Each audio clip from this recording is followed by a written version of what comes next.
Bismillahirrahmanirrahim. Assalamualaikum warahmatullahi wabarakatuh.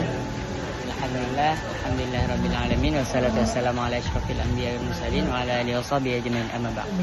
Perkenalkan, nama saya Dan Pratama Ramadan dengan NIM 2401020068. Saya mahasiswa UIN Araniri dari prodi Hukum Ekonomi Syariah dari Fakultas Syariah dan Hukum.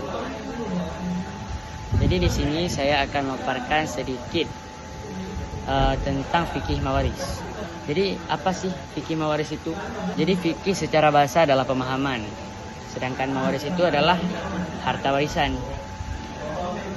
Jadi pemahaman secara keseluruhannya adalah fikih mawaris itu adalah pemahaman kepada kita untuk mengetahui cara bagaimana membagi harta warisan kepada ahli waris. Dalam Al-Quran juga disebutkan dasar-dasarnya ataupun dalilnya dalam surah An-Nisa ayat 7. Sebagaimana bunyinya, A'udzubillahi minasyaitonirrajim. Bismillahirrahmanirrahim. Lirrijali nasibum mimma tarakal walidani wal aqrabun فللنساء نصيب مما ترك الوالدان والأقربون مما قل منه أو كثر نصيبا مفروضا. Sadaqallahul azim. Dalam hukum waris Islam, harta peninggalan seseorang yang telah wafat dibagi kepada ahli waris yang sah sesuai ketentuan syariat Islam. Ahli waris terdiri dari dua kelompok utama, yaitu zawil furud atau ahli waris dengan bagian pasti, dan asabah, ahli waris kelompok. Ahli waris yang mendapat sisa harta setelah bagian pasti dibagikan.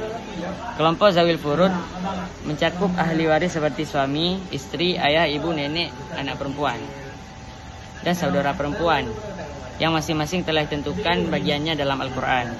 Misalnya suami mendapatkan 1/2 bagian jika pewaris tidak memiliki anak, atau 1/4 jika pewaris memiliki anak. Sebaliknya, si istri memperoleh 1/4 bagian jika tidak ada anak, ataupun 1/8 jika ada anak. Ibu memperoleh 1/3 bagian jika pewaris tidak memiliki anak atau 2 saudara, dan 1/6 jika ada anak atau 2 saudara. Anak perempuan mendapatkan 1/2 jika seorang diri, atau 2/3 jika 2 orang atau lebih. Dan jika ada anak laki-laki, maka mereka menjadi asabah, di mana anak laki-laki mendapat 2 kali bagian dari anak perempuan. Sementara itu, kelompok asabah adalah mereka yang memperoleh sisa harta setelah bagian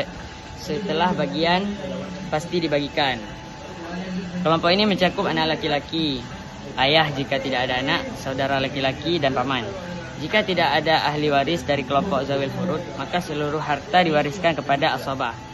Perlu diketahui bahwa sebelum harta dibagikan, harus terlebih dahulu diselesaikan utang pewaris, wasiat maksimal 1/3 harta, dan biaya pemakaman.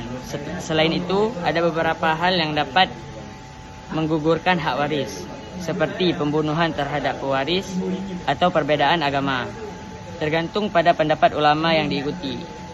Pembagian warisan harus dilakukan dengan adil dan mengikuti ketentuan syariat, agar hak setiap ahli waris terpenuhi dengan benar.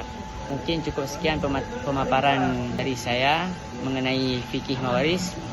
Apabila ada kekurangan dan salah kata, mohon dimaafkan. Billahi taufiq wal hidayah. Assalamualaikum warahmatullahi wabarakatuh.